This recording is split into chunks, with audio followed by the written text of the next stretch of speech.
మనకి అక్రిడిషన్ కోసం I think ఒక ఫ్యూ మంత్స్ బ్యాక్ ఒక జియో ఇవ్వడం జరిగింది. సో మనం నెక్స్ట్ మన మినిస్టర్ గారి ఆదేశం మేరకు ఒక పోర్టల్ తయారు చేయమని చెప్పడం జరిగింది. సో ఆ పోర్టల్ కూడా రెడీ అయింది. సో ఈరోజు we would like to launch that portal. So ఈ పోర్టల్లో మనం అన్ని జర్నలిస్ట్స్ మీరు అక్రిడిషన్ అప్లికేషన్ కోసం మీరు దాంట్లో అప్లై చేసుకోవచ్చు. సో మేము అన్ని డిస్ట్రిక్ట్ లెవెల్ ఆఫీసర్స్కి కూడా ట్రైనింగ్ ఇవ్వడం జరిగింది. సో దాంట్లోవే అన్ని మీ డాక్యుమెంట్స్ అన్నీ దాంట్లో అప్లోడ్ చేసుకోవచ్చు. కొన్ని ఆర్గనైజేషన్స్ నుంచి అప్లోడ్ చేయాల్సిన డాక్యుమెంట్స్ మా ద్వారా అప్లోడ్ చేస్తాము. సో మీది ఎక్కడ మీ అప్లికేషన్ ఉంది అనేది కూడా దాంట్లో రియల్ టైమ్గా చూసుకోవచ్చు. ఎవరి దగ్గర ఉంది, ఏదైనా అప్రూవల్ అయిందా, ఆర్ ఏదైనా డాక్యుమెంట్ షార్ట్ ఫాల్ వల్ల మీకు వెనక పంపించడం జరిగిందా, అవి అన్నీ దాంట్లో క్లియర్గా మానిటర్ చేయడం జరిగింది. మినిస్టర్ గారు కూడా క్లియర్గా ఆదేశాలు ఇవ్వడం జరిగింది, ఈ November 30th లోపు ఈ ఫుల్ ప్రక్రియ కంప్లీట్ చేయాల్సిందే అని.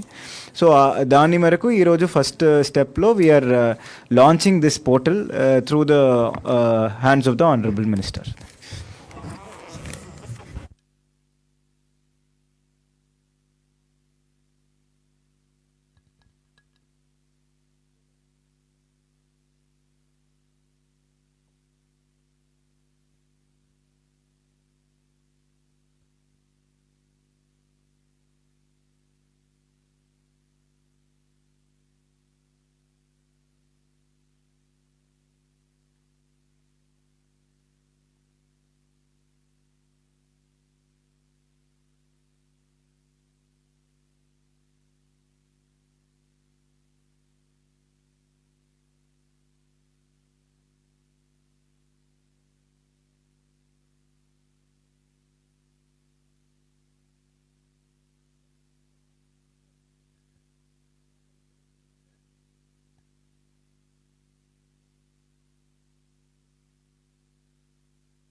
కడప జిల్లాలోని మరిన్ని వార్తా విశేషాల అప్డేట్స్ కోసం మా SCN న్యూస్ ఛానల్ను తప్పకుండా చూడండి.